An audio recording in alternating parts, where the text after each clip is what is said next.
تو گویا یہاں پر محض جو ہے وہ علامہ زمخشری کے نزدیک یہی ہو گیا کہ بالقوہ صلاحیت ہونی اس کے اندر کافی ہے۔ ہاں، اس کو بالفعل حالاً ترکیب میں لا کر اس پر اعراب دینا کوئی ضروری نہیں ہے مورب اصطلاحی کے لیے۔ ابن حاجب رحمۃ اللہ علیہ یہاں اختلاف کر کے وہ کہتے ہیں کہ محض صلاحیت کافی نہیں ہے، بلکہ ترکیب میں وارد ہو کر عامل کے ساتھ مل کر بالفعل اعراب کا مستحق ہو جانا یہ مورب اصطلاحی کے لیے ضروری ہے۔ تو اس وقت ہی ہم اس کو لے کے آئیں گے۔ اسی وجہ سے ہمارے ہاں یہ جو زید ہے یہ مبنی پر سکون شمار ہوتا ہے جب تک یہ ترکیب میں واقع ہو کر باقاعدہ زیدن جانی زیدن فاعل کی حیثیت سے، رفع مفعول کی حیثیت سے، نصب مجرور کی حیثیت سے جر کو قبول کر کے سامنے واضح نہیں ہوتا۔ تو اب علامہ زمخشری یہ جو ہے مسئلہ ثمرہ اختلاف اس کا یوں نکلے گا کہ اسماء معدودہ میں علامہ زمخشری کے ہاں یہ اسماء معدودہ جو مبنی اثر کے مشابہ نہ ہوں معرب ہوتے ہیں،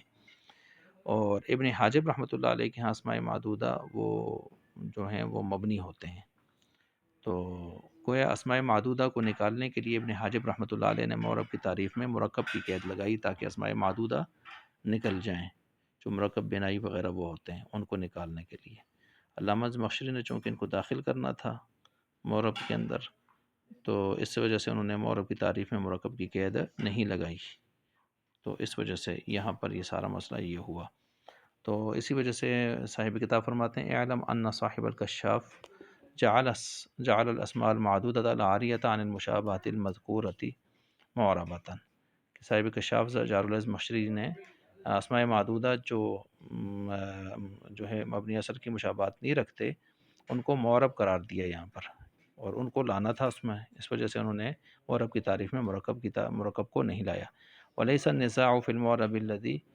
اس میں تو کوئی نزاع نہیں اس معرب کے اندر، ہوا اسم مفعول من قولک عربتہ، تو عربت الکلمہ فإن ذلك لا يحصل الا بإجراء الإعراب على آخر الکلمۃ بعد الترکیب بل النزاع،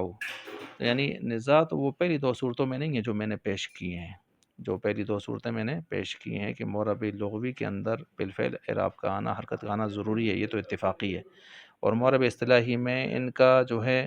بالفعل اعراب کا آنا ضروری نہیں ہے، اس میں تو اختلاف نہیں ہے۔ بل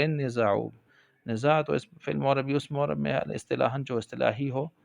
تو آیا اصطلاحی معرب جو ہے اس کے اندر وہ اصطلاحی جو معرب ہے وہ اگر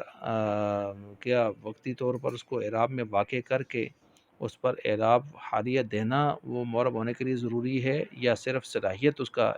رکھنا اعراب کی لینے کی اتنا کافی ہے؟ اس میں اختلاف۔ فاعتبر العلامۃ مجرد الصلاحیت لاستحقاق الاعراب بعد الترکیب، تو بالقوہ صلاحیت کو شرط قرار دیا ہے جار العز بخشری نے، وهو الظاہر فی من کلام الامام عبد القاہر الجرجانی، اور وہی اعتبار یہاں پر مجرد صلاحیت کا ہونا یہ ظاہر ہو رہا ہے دوسرے جو بڑے امام عبد القاہر جرجانی سے، ان کی کلام سے بھی یہ بات ظاہر ہو رہی ہے۔ واعتبر المصنف مع صلاحیت حصول الاستحقاق، لیکن ابن حاجب رحمۃ اللہ علیہ نے بالقوہ صلاحیت کے ساتھ ساتھ بالفعل استحقاق جو ہے بالفعل استحقاق رکھنا بھی اس کو ضروری قرار دیا ہے۔ ولہذا اخذ الترکیبہ، اس وجہ سے انہوں نے مرکب کو لیا ہے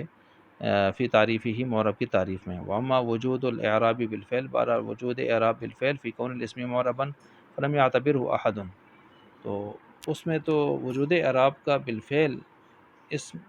کسی اسم کے معرب ہونے کے حوالے سے اس میں تو کسی نے کوئی اعتبار نہیں کیا، یعنی وہ تو اتفاقی مسئلہ ہے۔ ولذلک یقال، کہا جاتی ہے، اس وجہ سے کہا جاتا ہے لم تعرب الکلمۃ وہی معربۃ، کہ تو نے نہیں اعراب دیا اس کلمے کو حالانکہ وہ معرب ہے۔ تو بہرحال یہ ایک مسئلہ یہاں پر بیان ہو چکا۔